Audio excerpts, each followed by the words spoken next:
this is a person from NetApp who I think, to me, needs no introduction. I feel like I know Laura pretty well after all these years. We've done a lot of different things together, mostly relating to the ASP Best Support website. So, Laura, you're up. Great. Hi, everybody. Hi, Al. Hi. And Rahat Bajpayee, who is the VP of Support for Software AG. This is unlike the rest of the judges you've heard from today, and unlike Laura, who's been doing this sort of stuff with me a lot. Rahat and I are fairly new to each other just this year, but as I explained to you a couple of months ago, I actually gave you more sites to review than I normally do for a first-year judge because you had an outstanding background, and I was pretty confident you'd be able to handle it, and you did. And then I had you back on a judges panel for a webinar a couple of months ago, and now you get to do this, which, you know, some people would say is punishment. I don't know. But congratulations again to NetApp and to you, Laura. You guys have been, this is what, 6th year in a row? It is. Thank you. We're super excited. Yeah, that's quite an accomplishment. And Rahat, thank you again for being a judge. And also thank you for being willing to step up to put in even more time. You know, I'll have to double what I pay you, which is nothing. But I deeply appreciate it, and so do all of the people whose sites you help to judge. So, Laura, let me look again at your job title, as I don't pay attention to those things much. Senior Product Manager for Digital Support Experience, which basically means you're the one that gets the glory and the complaints about the support website, right? Well, actually, my manager, James Askew, is on. I think he might get more of the complaints than me, but yes, that's probably mostly true. Well, James is actually also a judge, and yes, he was one of the judges who appeared last year. So I felt it was time to give somebody else a chance. But you know, James, I saw that you were on there, so glad to have you watching this. But Laura's the one that's going to get to participate today, and Rahat, you might just, well, actually, so Laura, you wanted to just explain, you know, I didn't explain very well about what your job really is. Why don't you do that? Sure, absolutely. So first of all, just really happy to be here today. Thank you so much. We're super excited again about the win. So we're happy to sit here and chat about all the good stuff and maybe some of the not so good stuff.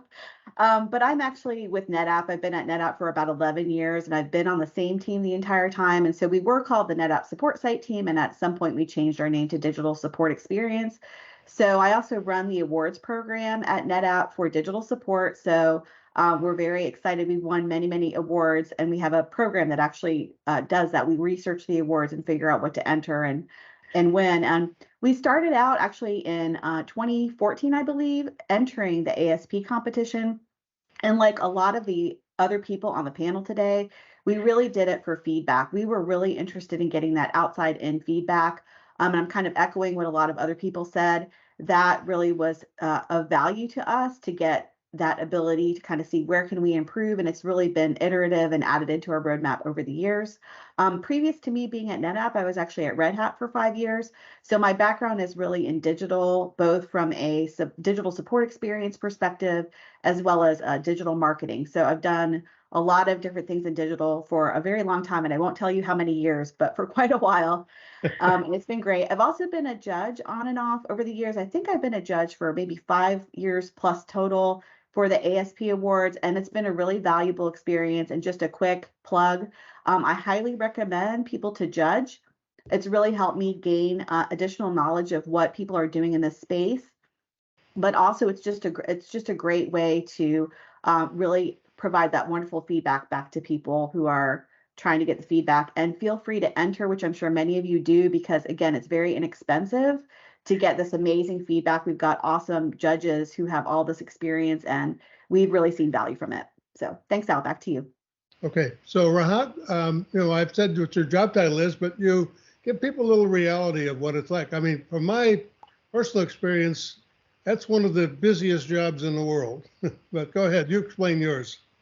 Sure, Al, thanks. And very nice to see you again, Laura.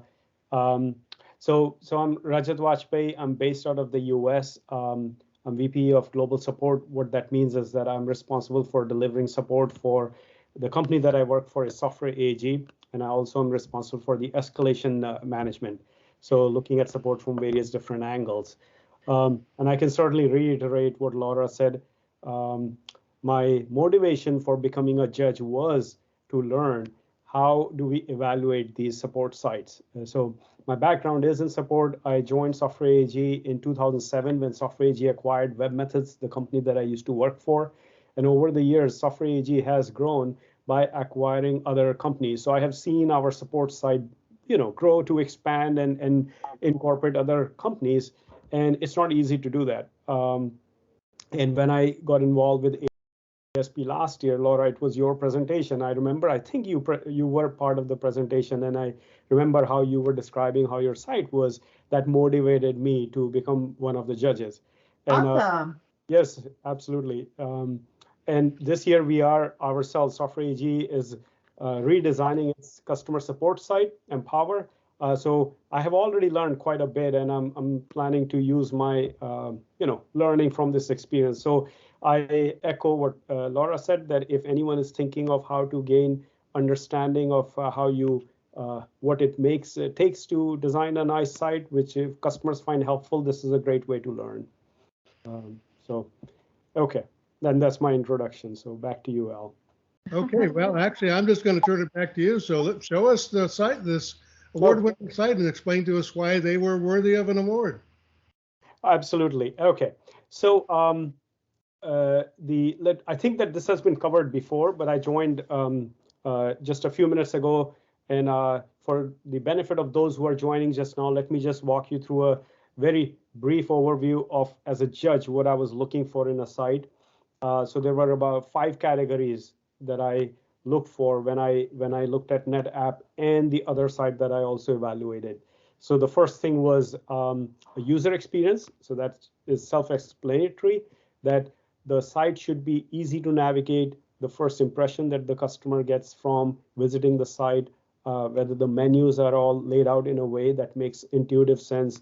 Is it easy to navigate the different menu items, and overall design as well. The second category I was looking for is the content offering. How expansive is the content? Is it offered in various different formats?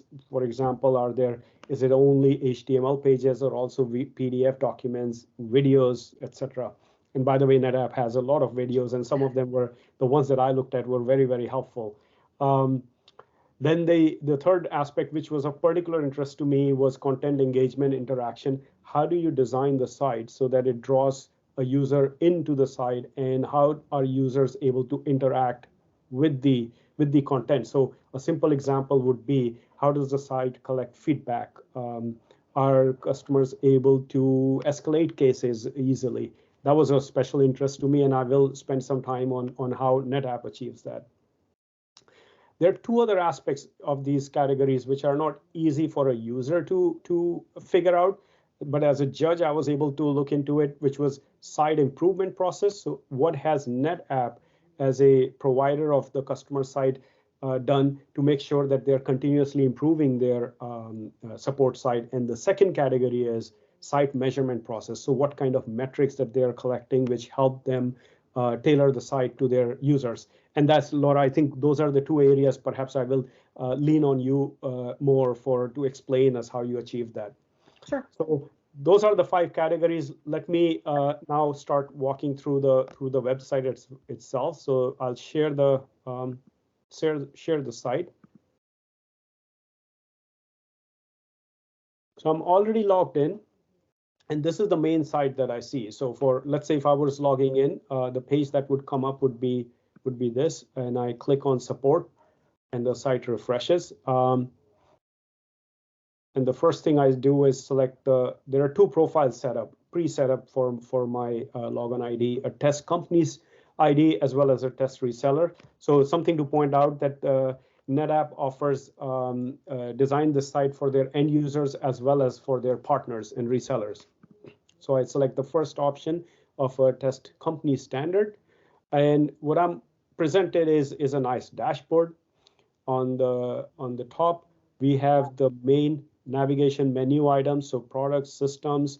One of the areas as a judge that I'm looking for is how whether the common items that a user would look for are present. So knowledge base is certainly one of the top categories you do want to present in a support site. Access to some sort of a community where users can go and they can interact with their peers. They can do some self-service is very important. There should be some way for customers to download products, though many of the vendors today are moving to the cloud, but still there are hybrid customers as well as on-prem customers, so download still remains an important component of support sites. There are other sections available as well, but the one of special interest to me was My Cases, which is essentially giving a customer access to their ticket system.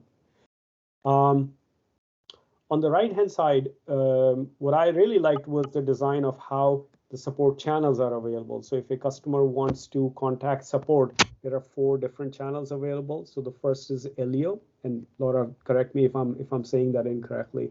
So this is an AI based tool, and then there's a chat option. Then of course you can manage your cases under the case option, and then a telephone channel where people can call if they want to speak to a support person directly.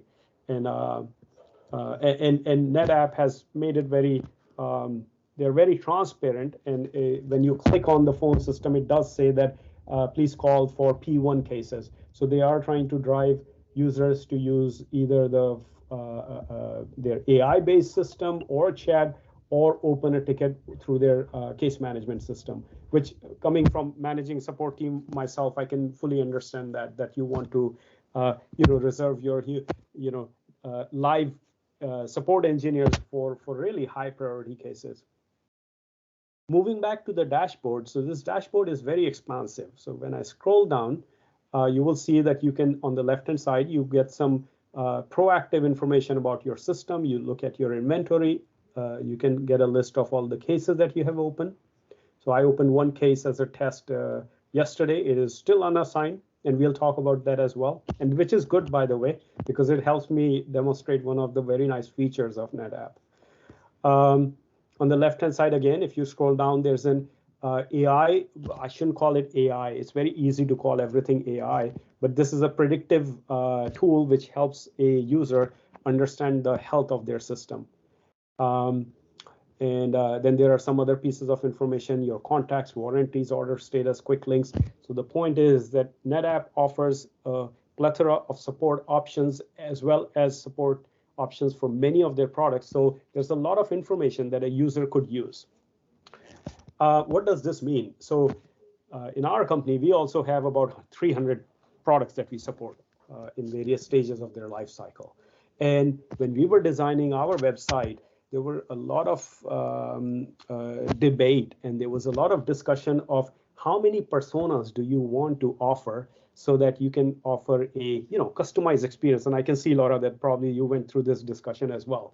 And what we realized was that you can easily get into this like 6 or 7 or 10 personas, which on the face of it sounds like the right thing to do, but it can become very difficult to manage. And what I noticed, NetApp solved this problem by offering a manage widgets option. And so what you can do is you can select your widgets. And so I had already unselected a few of them, but if you select, when a user comes in for the first time, they would have all these widgets selected. So the number of pieces of information that a user can access are quite a bit. And so as a user, I'm scrolling just to show you how many pieces of information you can get. But as a user, if you are someone who is really interested in only looking at your cases, you could do that by going to that widget section, and you can just select the options that are meaningful to you. I thought that was a very elegant solution. Seems very simple to implement, but I can tell from experience that unless you have designed your site ground up to be able to function like this, it's not easy to do. I don't know, Laura, if you have anything to add here. Sure. I love that it looks easy, because it was not.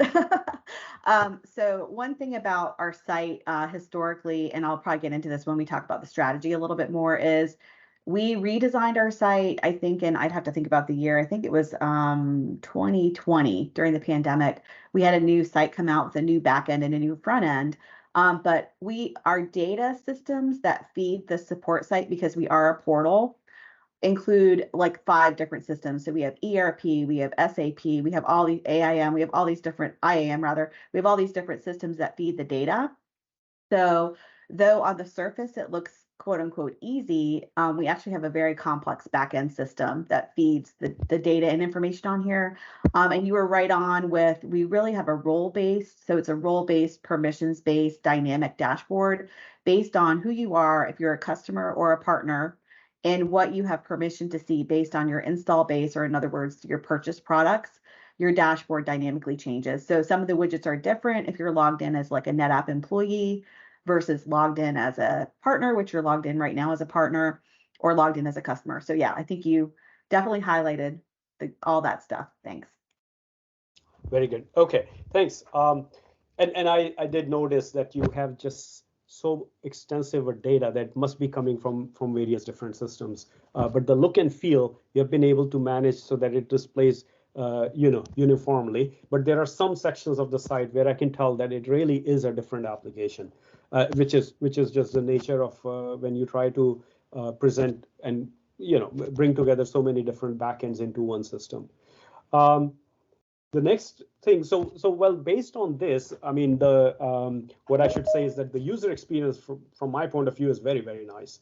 Going a little bit deeper, I have made some notes of what I want to show. So the next is community. So what I liked about the community was, so one is you go to the community, and here you can tell that this is a different site, or rather a different application. And it's very easy for users to get lost. And how NetApp solves that problem is that at the top, you still have this notion of having the major topics. So you can click on support and you can go back to your support site. Again, this is something that you might think that it's easy to do, but not every site does that this well. They may open this community site in a different tab, and then people get lost of where they are.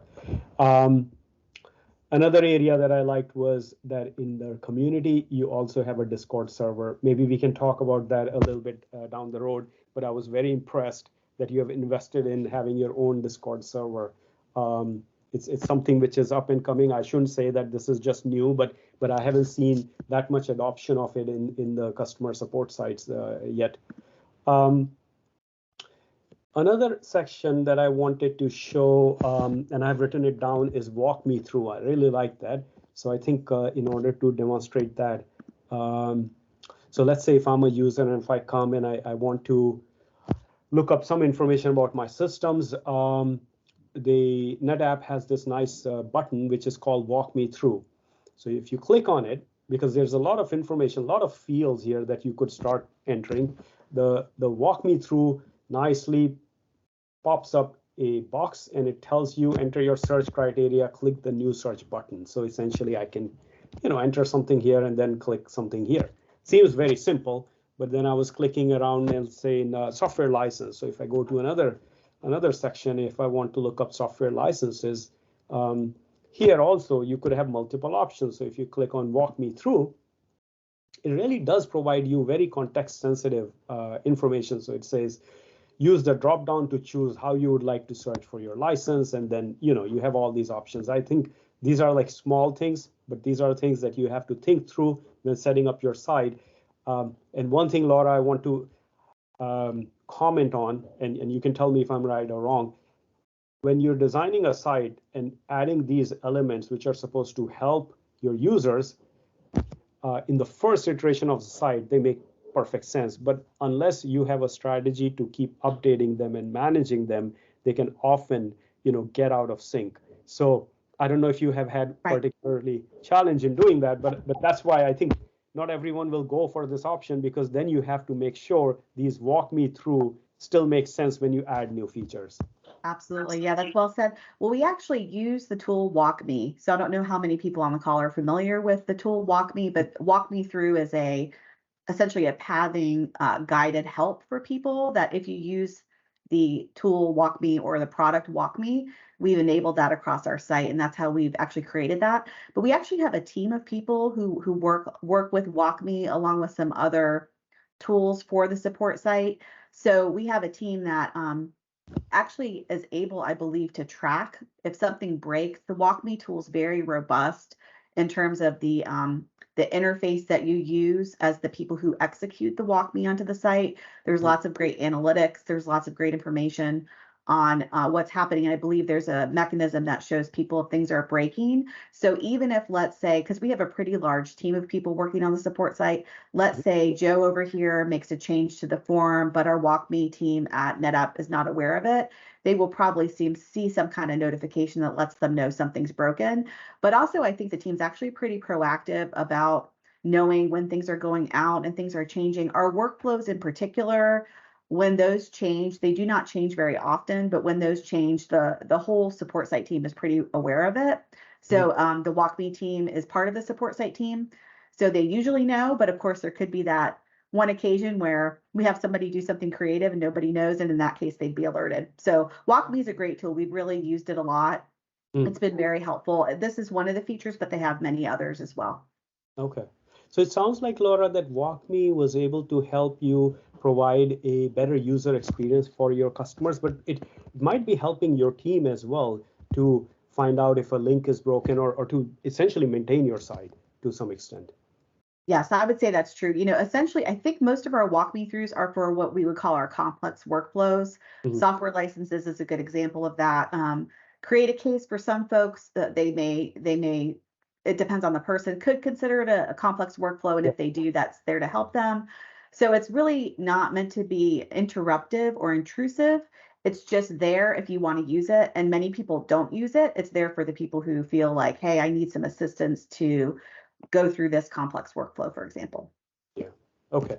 Very good. So in the interest of time, so that what I just covered was the aspects that make the site user experience friendly. Then the next aspect we look for is the content offering. That essentially is looking to see how expansive are the content offerings. Like, for instance, is the site offering knowledge base article, forums, downloads, release notes, and yes, they are there in quite a level of detail. So I'm not going to walk you through it, but yes, they are all there. One of the other things that we look for is the multilingual content support. So one example is that you can select the site to be in English, Japanese. I'm assuming one is Japanese, one is Chinese. I know that some sites of pages of the site are also German language enabled. So that is something that we look for. Another area that I look for and I found was that, of course, like I said, the video, whether there are contents which are video enabled. And I did find there are content which are published on YouTube as well. And I think, Laura, that you also have something called a NetApp TV where you broadcast or publish content. Okay. So content offering certainly gets high marks.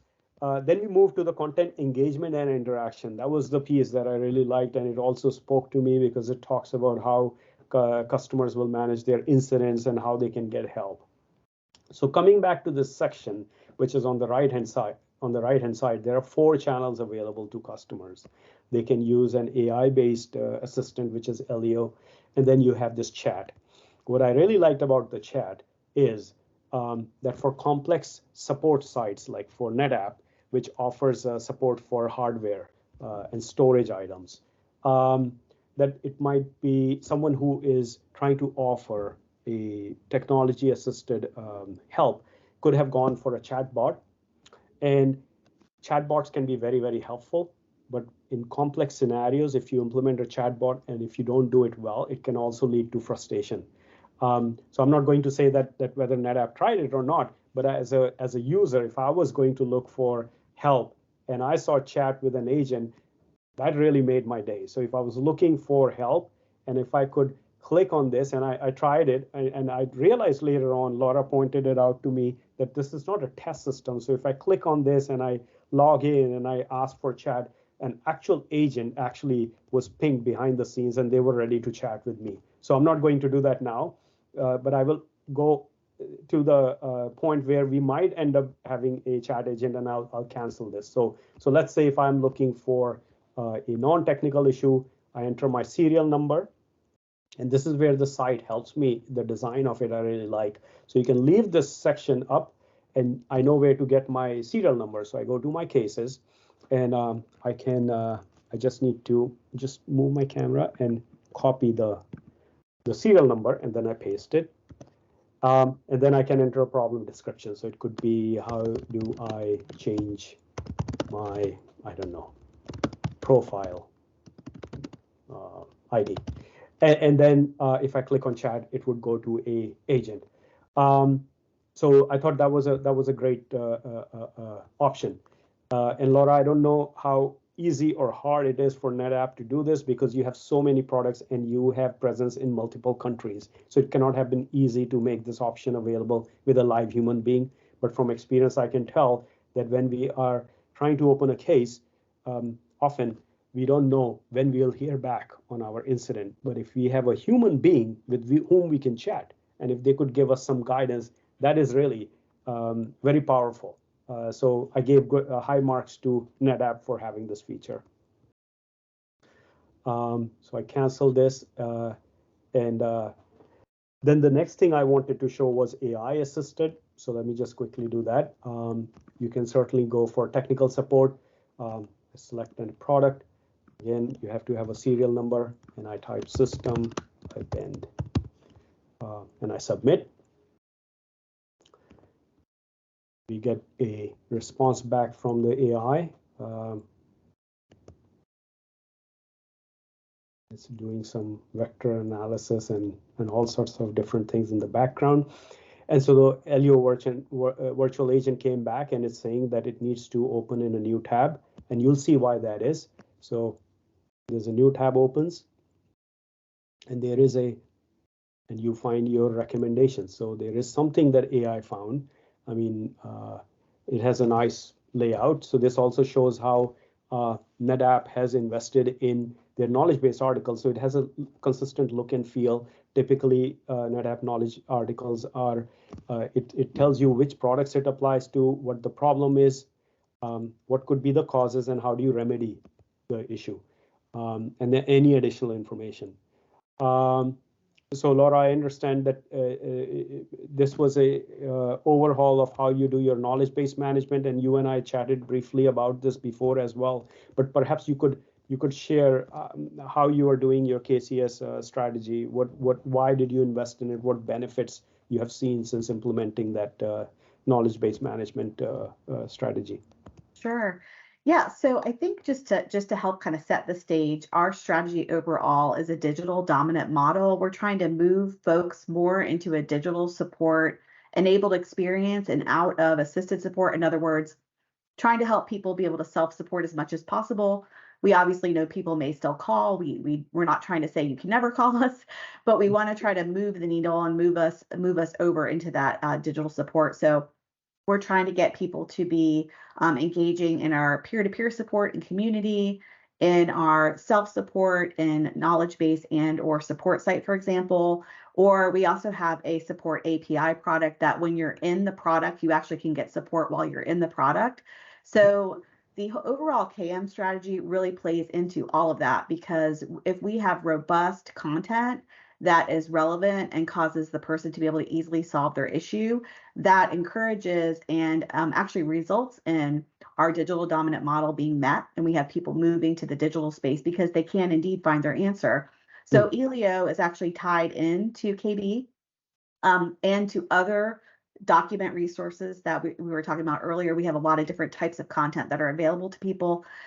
So the other part of it, I would say, and other people have alluded to this earlier, is the consortium is a really key group that I know our team is involved with. Our team also has engaged with consultants over the years to work through the knowledge-centered services best practices.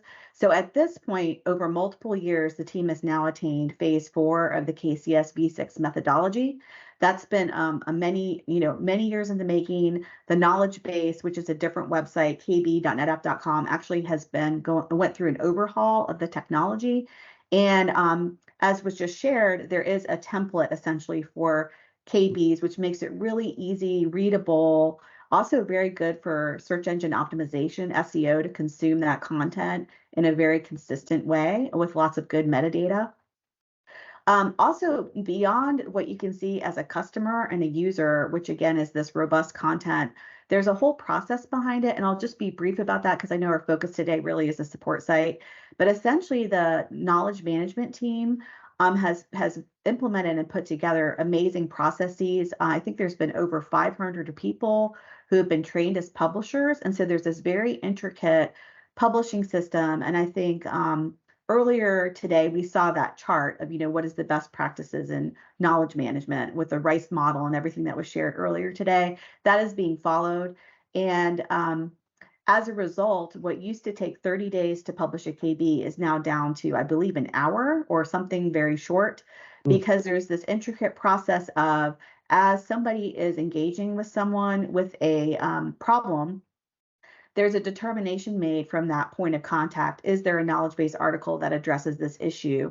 And there's a process in place to connect that KB with that question or the problem that was stated or the technical issue.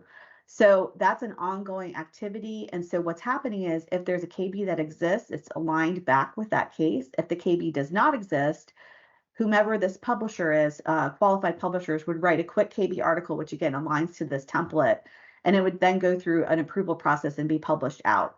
So again, the whole goal here is to enable that robust self-support. I know another topic for today is metrics. So we have tons of metrics that are measured within the knowledge management. I actually have a cheat sheet with me here that I can read through. We look at traffic, we look at click-throughs. We ensure, of course, that we follow the phase 4 KCS methodology, whatever that criteria is. We also, for KB, use a content standard checklist, looking at things like usage metrics, which also could be rephrased as feedback, which I know we've talked about a little bit earlier today. There also are feedback surveys, ratings. They look at findability and search ranking, and also accessibility. So I think it would be safe to say that at this point, how we look at our KCS and KM model is that we're really in maintenance mode. We want to keep retaining this phase 4 level and continue to follow the best practices. And again, that's a whole separate team led by Padma Prasad, who I don't think is on the call today. She's based in India, and she does an amazing job leading that team, again, across the entire organization. And then Ryan Matthews leads our digital support strategy. And so those two really have been key in getting that to roll ahead. Okay, very good. Kudos to Padma and Ryan for making it possible. Okay. Well, thanks for explaining that, Laura. And I noticed that to your point, that you have adopted a shift left strategy, which is something that is emerging, so that it tries to put more information at customers' fingertips, so you can have your precious support resources who are highly trained continue to devote their time to more complex issues and helping customers manage their systems. So continuing with that theme, what I noticed that once Elio recommends a article or solution, your site still allows a customer or user to transfer to a live support. So you make it very easy. All they have to do is click. And if I were to click, it would go through the system of initiating a chat. So again, you are kind of nudging the customer to use chat more rather than opening cases, which probably also drives down ticket deflection. I think ticket deflection is not the best term to use these days, but it does. I think you're kind of showing to customers how easy it is to get help, and you don't have to open ticket to find solution for everything that they need. Very good. The next item I wanted to talk about was about escalation. So if we go back to my cases, and this is a case that I opened yesterday, and I opened it as a low priority case. It is not assigned yet, and as a user, if I you can imagine that I opened a case. At the time that I opened the case, it was not a high priority issue, but all of a sudden I realized that, oh, this case is affecting my system availability and I need help. So there are two options that I see make as a user, if I'm a partner, my life easier is one, I can chat with an agent about this case. So I don't have to call support. I can just start a chat session and I can then discuss with them as to what are my options. Should I increase my priority of the case? Should I provide more information? When can I have my incident assigned? So that is yet another usage of how important it is to be able to chat with an agent. The other option that I really loved was that you allow users to escalate your case from within the support system. It is not something that I have seen very often. And I manage a support organization and we have an escalation function as well. And it's important for support to see escalation as an enabler. So when customers are escalating tickets, it should not be seen as something as a negative. When someone escalates a case, they're bringing to you a pain point, then that you can address. And by NetApp making it easy to escalate a case, you're saying to customers that, look, if something is bothering you, bring it to our attention, right? And here it is grayed out. So you have a clear transparency that this incident, because of its priority and where it is, will become eligible for escalation in 13 hours, which I thought was great because it is so transparent. It gives me a clear, way to think about that, when will I be able to escalate in 13 hours? And if that does not meet my needs, then I have a way to chat with an agent. And Laura, I think there's a way for me to also reach out to the manager on duty other ways as well, right? Yes, I believe there is. And just the one quick comment is the reasoning and the information you see there about how long it will take to escalate is based on your service level agreements and the priority you currently have the case in. So I think this is a P3. So that's partly why you're seeing that number as well, as that may dynamically change based on it. But yes, I believe there is alternate ways also to get to the duty manager. Okay, so yes, I thought that feature was very powerful. How you have implemented it makes it very easy to escalate case and get additional attention to my ticket. And and that essentially rounds up my engagement and interaction. There are some other features as well that I can talk about, but in the interest of time, I do want to cover a couple other things. One thing we talked about, Laura, is how you have invested in the KCS methodology. And to test out search, I had done several searches, but the one that I searched on, which I found really helpful was, so let's say if I'm looking for contact support numbers. So yes, I can look them up here for whatever reason. I said customer support numbers, and it brought back a result in a way which was very helpful. I'm not sure if I'll get the same result now. I'm not getting the same let me try here, customer support, contact customer support.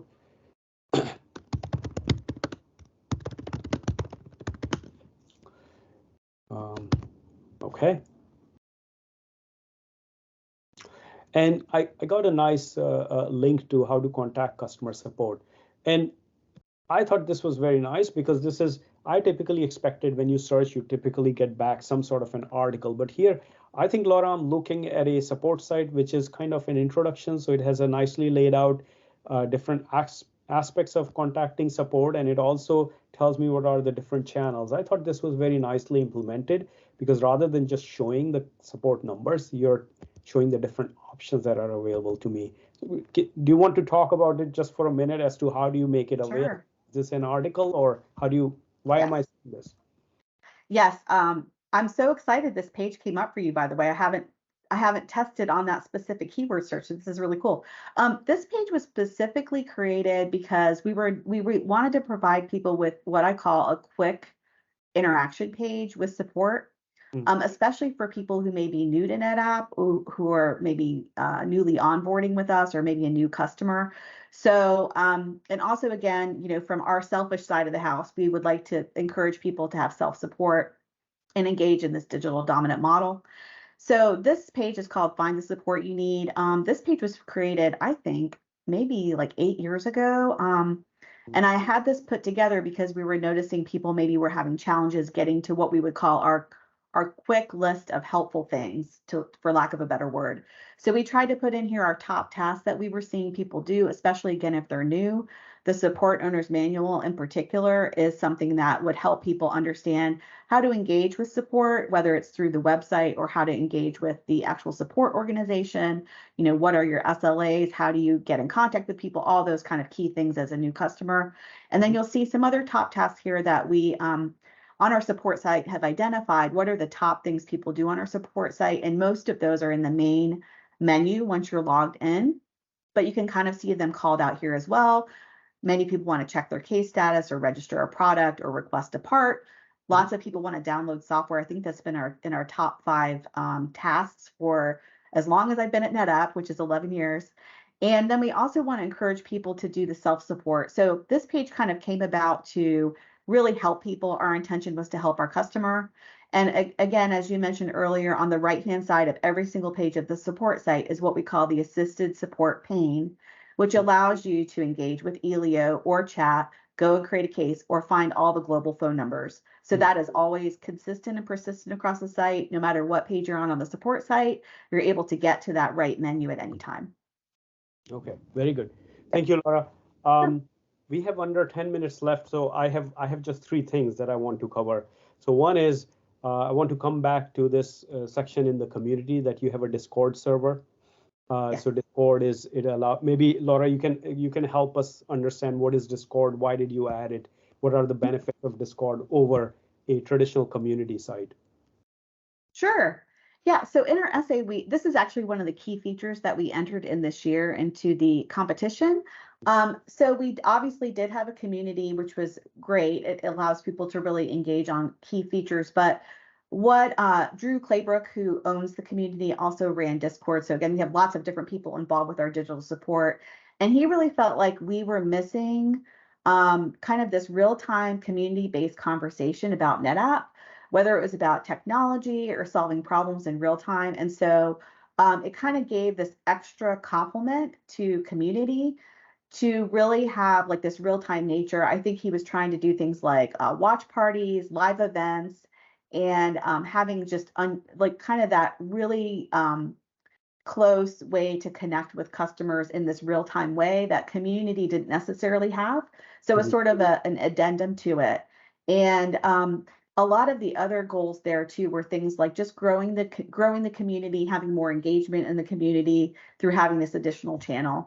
So it's a little bit early, you know, it's only been out there, I think, for like maybe a year or two. And in our recent customer conference, which is called Insight, there was a huge addition of people to Discord. Once they heard Discord was available, many people then wanted to join. So we're seeing it continue to grow very successfully, but it is a little bit unusual, you know, to add that in. But again, it kind of gave that side of the house that community could not really cover with this true real-time interaction with people. And people seem to really enjoy it. So far it's going really well. Yeah. And Laura, what is the reason, or I should say, what was the challenge behind putting a Discord? Why wouldn't every vendor have it? Or if you get the intent of my question.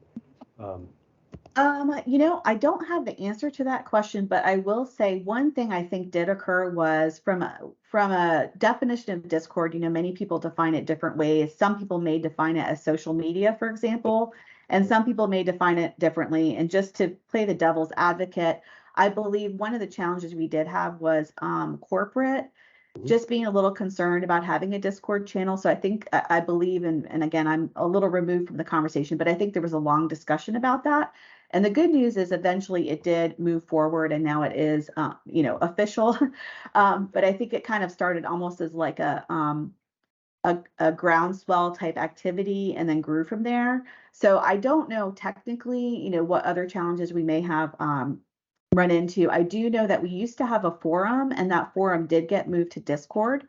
So we kind of had a forum really is not the same thing as Discord, obviously, but it helped to have some set of people who were already trying to kind of maybe talk about their favorite sports or talk about the Super Bowl and things like that. That sort of community fun interaction already kind of existed, but now I think there's a more formal place for it. So in terms of challenges, that's the ones I know about. I'm sure there's more I don't know about. Okay. I'm sure Drew could give us like an hour or two presentation on that all in itself. Sure, but that is indeed one of the things I was thinking, that you really have to believe in your products and you have to believe in your ecosystem to be putting out something. You kind of are giving up control over Exactly. the narrative, right? So Exactly. I really was impressed that you have put this. And last I heard, which may have been a few months ago, you had I think upwards of 6,000 users. For me, that's a big community. You're saying that it even improved beyond that. So. Yeah. It seems like it's going very well. I think so too. Yes, indeed.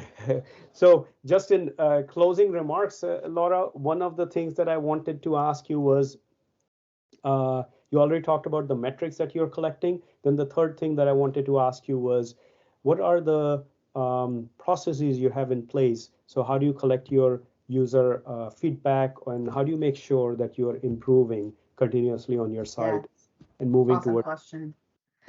Just really quickly, I kind of only went over like knowledge management metrics, but just I'll give you the quick list of all the metrics we look at. So we and again, this I don't want to defer us from the question, but we really have moved away from case deflection, which I know is probably its own topic that Al could have a whole webinar on.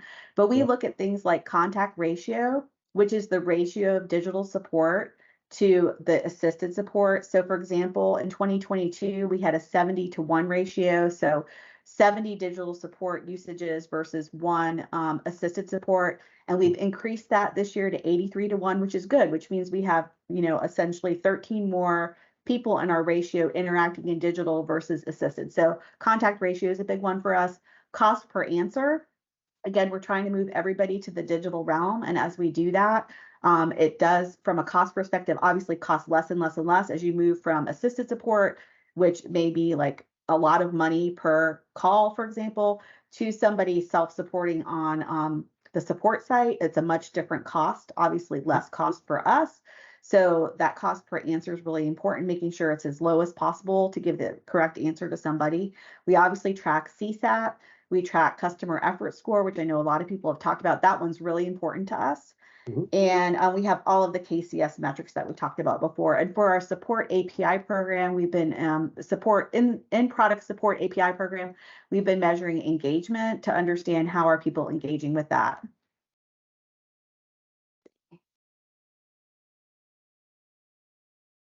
And I'm sorry, what was your second question? I think I missed that. I know it was metrics was the first one. Yes, my question was, what are the processes in place ensuring continuous support? Thank you. Okay, so we have a feedback, there's sort of different things. Feedback mechanism, we have a quarterly survey that goes out to measure our CSAT and CES, for example, and there's all the other metrics that I mentioned that are being continually measured. So we want to make sure we kind of have our KPIs of what numbers do we want to hit that are in our goals. From all of those perspectives. From a process standpoint, when I joined NetApp, we had a quarterly release cycle to get releases out on the support site. That eventually moved to monthly, and now we have weekly releases. So the good news with that is we're now able to move at the speed of business, which before, I have to just tell you how painful it was to have quarterly releases. I was not happy because it makes it really difficult to keep your site continuing to evolve, right? So now we're in an iterative, agile methodology. And then, as I mentioned before, from a content perspective for KM in particular, there's a continual maintenance mode now with staying with the KCS V6 phase 4 level. Very good. Well, Laura, this is very impressive. I think I can continue going on, but Al tells me that we are close to reaching the end of this presentation. So, Laura, it was a pleasure interacting and working with you and going through NetApp. I learned a lot. And as we design our site, there are just so many things that I have learned. And maybe I'll reach out to you to get more pointers. But with this, Al, I hand over to you. Thank you. It's been great. Well, thanks to both of you. And again, congratulations, Laura, for your 6th win in a row. Thank you. You and Red Hat are two of the sites that keep coming back Not every company comes back year after year, but I think the smartest ones do, because particularly when you have so much content and such complicated things to deal with, you really have to iterate to a large degree. I mean, you can't make major changes in everything all the time. It's just not physically possible. And even though you do have a lot of resources, there's no question about it, but still, you've got a humongous task. So, my hats are off to the companies that realize getting that feedback every year and helping to get a prioritization about what's most important to improve now and first. That's really critical. And I really appreciate the fact that you do keep coming back, not just, because we get revenue for it. We don't charge that much, as you know. It's more that I believe in what we're doing, and I believe in what you're doing. And I like to see the fact that you're able to retain a leadership position, and that also you share a lot in your entries. So thanks again. You have my congratulations, but also my respect. And to my new friend Rahat, good job for your first year. You get Rookie of the Year, I think, from ASP. Thank you, Al. Well, there was a vested interest in a lot of perhaps Software AG will try to beat you, but even if we don't, we have a few years before we get to that level. So, I'd love to see you enter Software AG in the competition next year. Of course, absolutely. I won't let you judge your own site, but I might let Laura judge your site if she comes back to judge again. And Laura, you were a judge this year, right? Yes.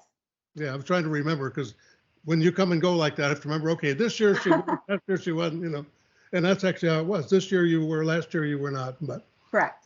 But James ASQ, who you mentioned earlier, he's pretty much back every year. I appreciate that, the ones that come back every year, but I also appreciate the ones that can't and still come back. I am very loyal to our judges, and I appreciate the judges that are loyal to us. And without all of your work as judges, this competition wouldn't exist, and we wouldn't be able to give feedback to all the companies that desperately want it. So thank you again. Thanks to our viewers today. And we're going to do this again tomorrow. It'll be a little shorter because today we had 4 companies to look at. Tomorrow we'll have 3. It starts at the same time, so please come back. If you want to see more great websites, we'll have Red Hat, one of the perennial winners like NetApp, and we'll have Siemens, second time for them. And we'll have a new company called Smarsh. And I'm not even sure I remember what they do, but actually, interesting enough, the person that entered them has been a judge for us. So I think she took everything she knew in her old company and went to a new company and did it all over, knowing what she knows now. So it'll be interesting to see what she has to say about that journey. So thank you to everyone, and have a good rest of your day or night. And we'll see some of you, and many as can come back tomorrow.